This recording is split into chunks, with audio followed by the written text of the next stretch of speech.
If you've noticed that even the smell of food seems to pack on pounds, that your workouts no longer deliver the results they used to in your 20s, that your thinking feels cloudy and your energy crashes hard by midday, leaving you wanting nothing more than to crawl into bed for a nap, you are dealing with something far more common than you might think, and there is a real, practical way to fix it.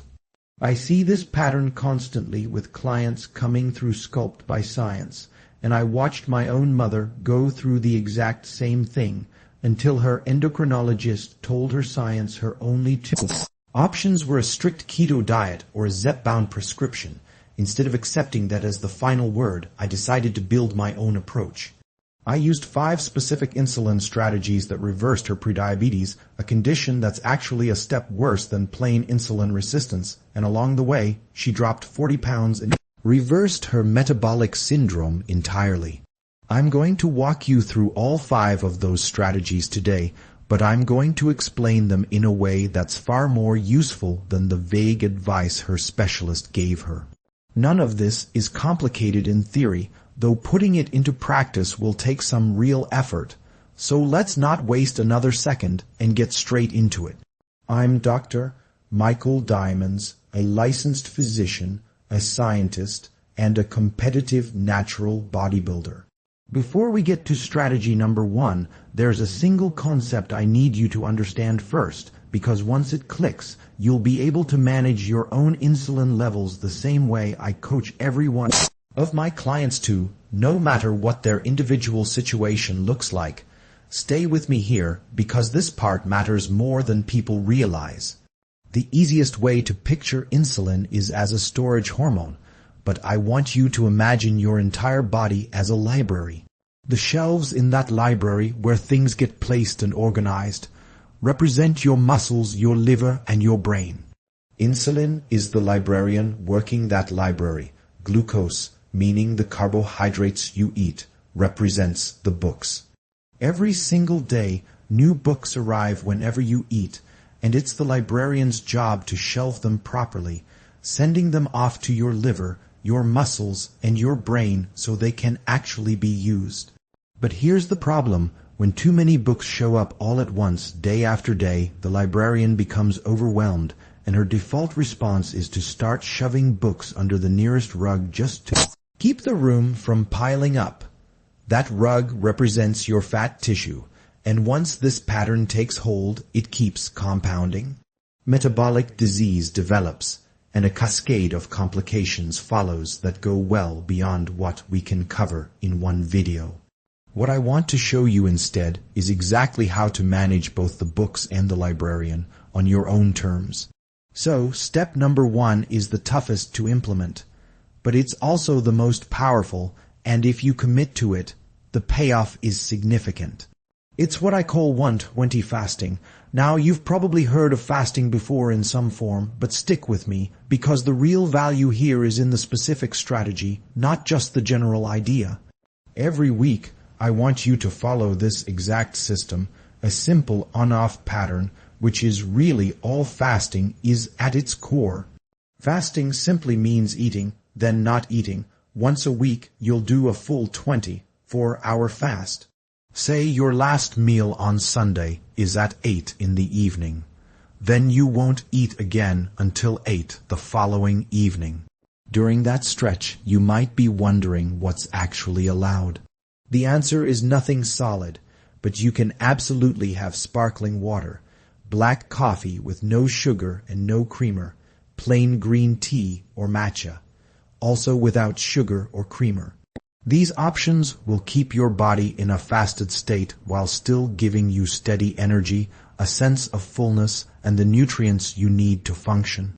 Stick around, because I'll explain exactly why this works so well. And then it's on to the next step, in your very next meal at 8 that evening. All you're really doing on that day is skipping breakfast and skipping lunch, and I recommend running this fast on a Monday specifically. In my experience working with busy professionals, Monday tends to be the most hectic day of the week, so hectic that most people don't even notice they're hungry because they're simply too occupied to think about food. And here's the real advantage. 8 of those 24 hours are spent asleep while you're already fasting, so you barely feel any hunger until the middle of the day, and even then, a single cup of coffee around noon usually makes it disappear completely until 8 o'clock arrives and you're ready to eat again. What I've consistently seen, both in myself and in my clients, is a remarkable boost in energy, along with a noticeable reset of sugar cravings that had built up over time. Then, from Tuesday through Saturday, you'll shift into the classic 60-8 approach, eating only within an 8-hour window each day. Your first meal lands at noon, and your last one wraps up by 8 in the evening. Now you might be wondering where the number 120 actually comes from. Here's the math. 16 hours of fasting across 6 days adds up to 96 hours, and adding the full 24-hour fast brings the total to 120 hours of fasting per week. This is exactly why this particular strategy is both the hardest to stick to and the most effective one on this list. The single biggest benefit of fasting comes down to improved insulin sensitivity. By giving your body a full 24 hours without food and then following it up with 16-hour daily fasts, you give your pancreas an actual break and your cell's receptors get the chance to become sensitive again. Think about eating a cookie. The first bite is incredible, but by the time you're on your 3rd, 4th, or 10th cookie, the taste just isn't the same anymore. Your cells work the same way. Give them a genuine rest, and they regain their sensitivity. The second major benefit is fat burning. As you move through that 24-hour fast, walking and going about your day, your body starts pulling energy from your muscles, while your liver gradually empties its stores of glycogen, essentially stored glucose. Research shows that somewhere between hour 12 and hour 16, once those glycogen stores run low, your body shifts to burning fat for fuel instead. On top of fat burning, you also trigger something called autophagy, which is essentially your body's internal spring cleaning process, clearing out damaged cells and cellular debris. This is where people report an incredible surge in both energy and mental clarity. Your body also ramps up production of BDNF, or brain-derived neurotrophic factor, which strengthens the connections between neurons in your brain. So in one single strategy, you're addressing low energy, mental fog, and insulin resistance all at once. That's exactly what makes this approach so powerful. On top of all that, you reduce systemic inflammation because you're finally giving your entire digestive system, your mouth, esophagus, stomach, and both intestines, a genuine break from constant processing. For anyone in good health, there's really no downside to fasting at all. Go back far enough in human history, and our ancestors had to hunt before they could eat again. So returning to this rhythm is simply aligning with how our bodies were originally built to function. Before moving on to trick number 2, I want to hear about your own experience. Have you ever attempted this 120 fasting protocol I just described? Or even just tried a straightforward 24-hour fast at some point? What happened when you did? Did you notice that same mental clarity or better results with fat loss? Share your story with me, because when this advice comes from me, it's one thing, but when someone reads a real story from another person who's tried it, that's often what finally convinces them to give it a shot themselves. Honestly, a 24-hour fast isn't nearly as difficult as it sounds, especially when you follow the specific strategy I've laid out.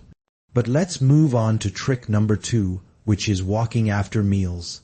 Now, you might be thinking, Dr. Mike, that sounds far too simple to matter.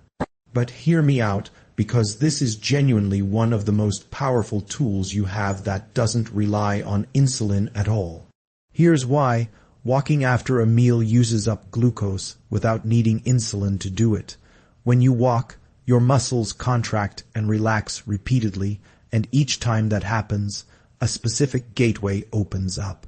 In scientific terms, That gateway is known as your GLUT4 receptor. What actually happens is that every time you walk, your muscles pull glucose directly out of your bloodstream through the act of contracting, not through insulin at all, but purely through muscular movement. Picture it as a kind of glucose vacuum, and the research backs this up clearly. A 2022 meta-analysis that pulled together 17 separate studies found that blood glucose dropped by 17% when people simply walked right after eating, and they only needed to walk for somewhere between 2 and 5 minutes to see that effect. So with post-meal walking, you're essentially giving your pancreas a break by skipping the insulin release altogether and letting your muscles handle most of the work instead. On top of that, you're burning calories in the process. I actually experienced this firsthand recently while in Japan, where I'd eat some sushi and then immediately go for a walk around Tokyo.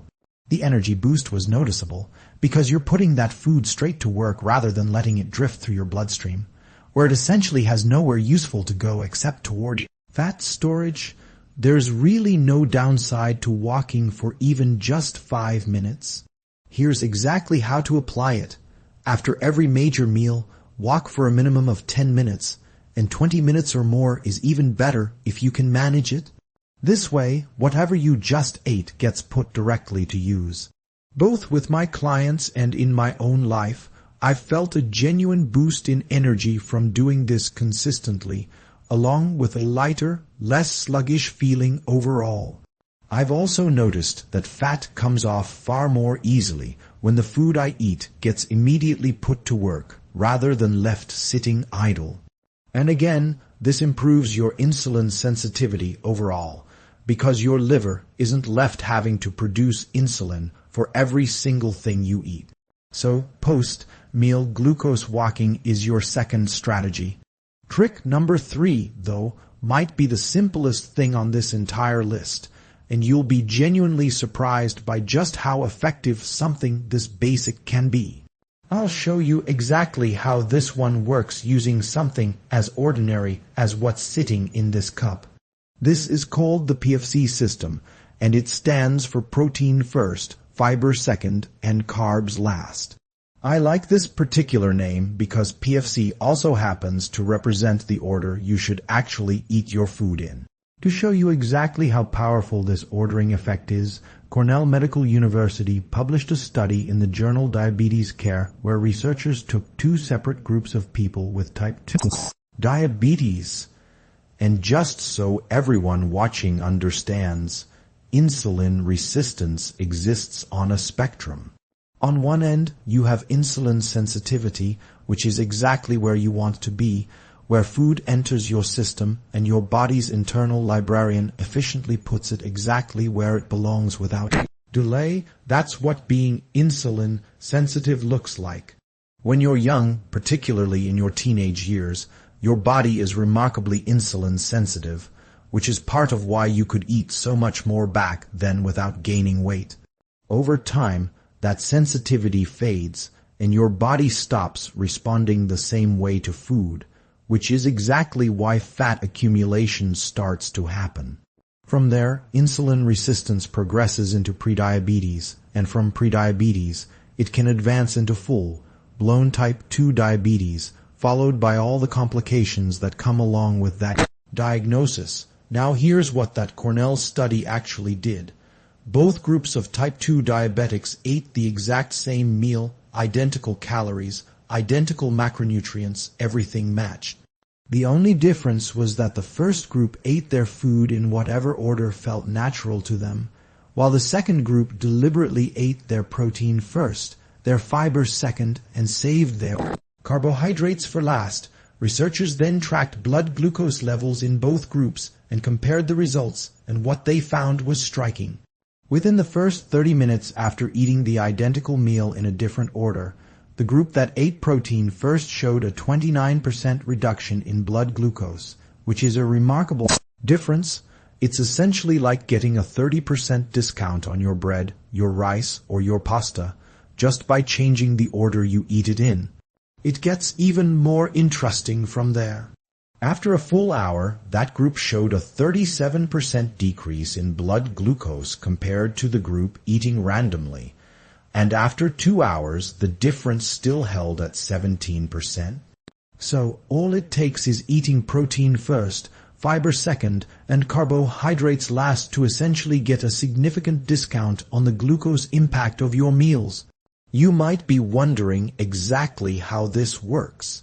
What you're looking at here is fiber, this gel-like substance, and when you eat protein first followed by fiber, you're essentially building a physical barrier inside your stomach. Any carbohydrates you eat afterward have to pass through that barrier before entering your bloodstream, which acts almost like a filtration system that slows glucose absorption dramatically. The science behind why protein comes first is that protein triggers the release of a hormone called GLP-1, which you may have already heard of. GLP-1 does two key things. It slows down how quickly food empties from your stomach, which reduces glucose spikes, and it also moderates how much insulin gets released, making the release more gradual so you avoid a sharp spike followed by a crash. Protein additionally stimulates a satiety hormone called peptide Y, which is what makes you feel genuinely full after eating this way. And as I mentioned, fiber creates that same gel-like barrier, adding an extra protective layer that slows carbohydrate absorption even further. Now, you might be thinking this sounds like a boring, restrictive way to eat, like you'd have to sacrifice enjoying your meals. That's not the case at all. Picture a plate of food. Say you've ordered from Nando's. Half your plate is grilled chicken breast, a quarter is rice or potatoes, and the final quarter is grilled vegetables.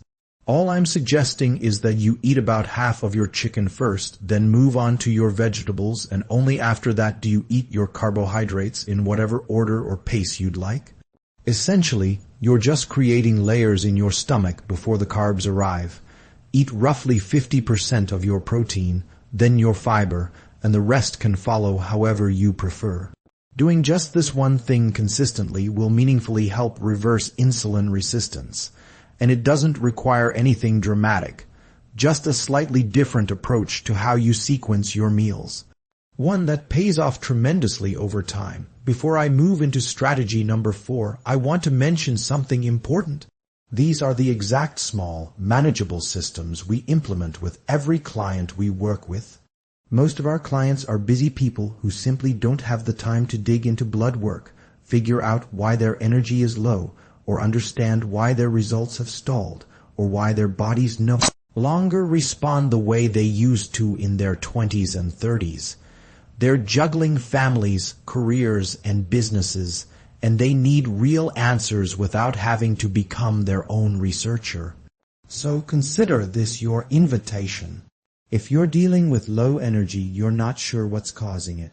You've already tried losing weight on your own, maybe even worked with personal trainers before, and you're finally ready for a guaranteed outcome. I genuinely encourage you to work directly with me and my team. We'll run complete diagnostics, build out a plan tailored specifically to you, and guide you through every single step along the way. You'll have direct access to me throughout the entire process. If you'd like to apply to work with us, the first link in the description will walk you through it, or you can simply scan the QR code on your screen to book a call with me and my team. On that call, we'll figure out exactly what you're dealing with, what's been holding you back, and whether we're a good fit to work together at Sculpt by Science. We also run a dedicated women's division called Sculpt Her, so ladies, if you're interested in working with our team of doctors, that same link will get you started. Now let's move into strategy number 4, apple cider vinegar, which is a genuinely powerful drink you can use to help reverse insulin resistance. Make sure you're using the cloudy, unfiltered version that contains the mother. Its primary active compound is acetic acid, and that compound does several things to improve insulin sensitivity. First, drinking apple cider vinegar at least 10 minutes before a meal can noticeably reduce blood sugar spikes. That's because acetic acid interferes with the full breakdown of carbohydrates, meaning less glucose actually makes it into your bloodstream, which results in smaller blood sugar spike overall.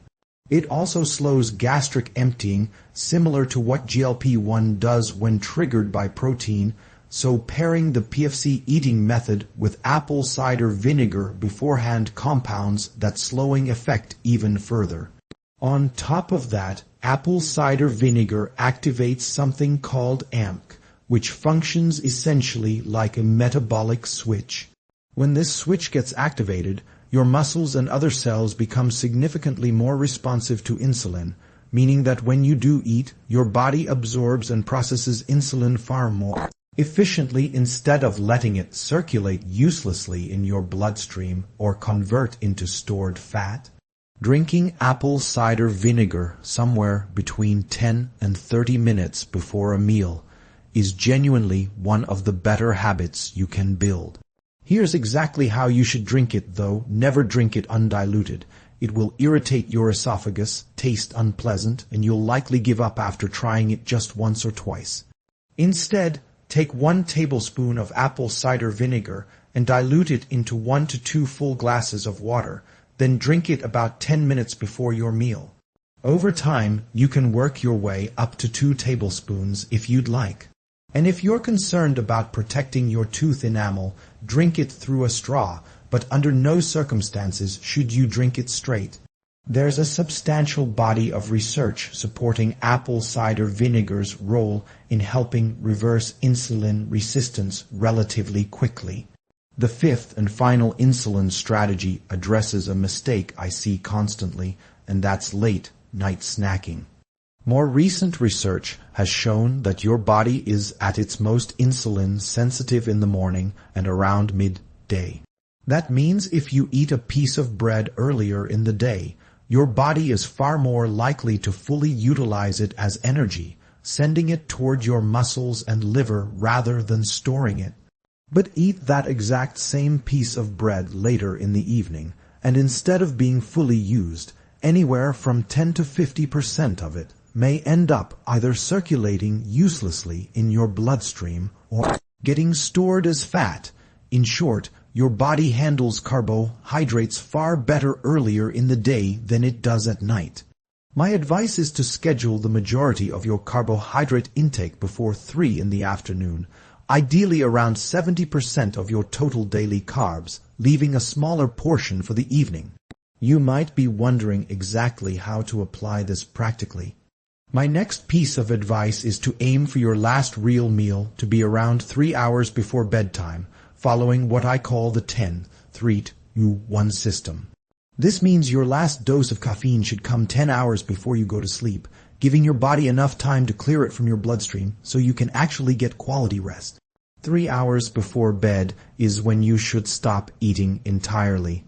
One major reason for this cutoff is that we don't want sugar circulating in your bloodstream with nowhere useful to go while you sleep, but it's also about protecting your sleep quality overall. Keeping your insulin levels lower at night allows your body to tap into stored fat as its primary fuel source while you're sleeping, and the majority of your fat loss actually happens overnight. When your body finally has the time and resources to repair and recover properly, 2 hours before bed, cut out liquids entirely. 1 hour before bed, put away all screens. So this final strategy really comes down to eating most of your carbohydrates before 3 in the afternoon, and specifically making sure your last intake of carbs happens roughly 3 hours before you go to sleep. If your target bedtime is 10 at night, that means your last meal should land around 7 in the evening. Following this naturally improves your sleep quality, and better sleep directly boosts growth hormone, testosterone, estrogen, and essentially every hormonal system in your body. There's genuinely no downside to building this habit, and that covers the complete 5-step system that will help you reverse insulin resistance quickly and effectively.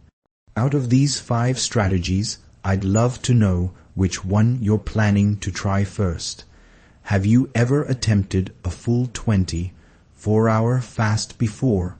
And if you're interested in working directly with a team of medical doctors who can guide you through this entire process personally, you can scan the QR code on your screen or find the first link in the description below. Let me know in the comments if you'd like more content covering insulin resistance and these kinds of practical strategies, because I'm more than happy to keep making videos like this one for you. And as I tell every single one of my clients, and what I'll leave you with today, keep putting one foot in front of the other, especially on the days you don't feel like it. If this video helped you understand your body a little better, hit subscribe so you don't miss what's coming next. Drop a comment sharing which of these 5 tricks you're going to start with. And share this with someone in your life who's been struggling with the same low energy, stubborn weight, and constant fatigue you might have been dealing with yourself. Cheers!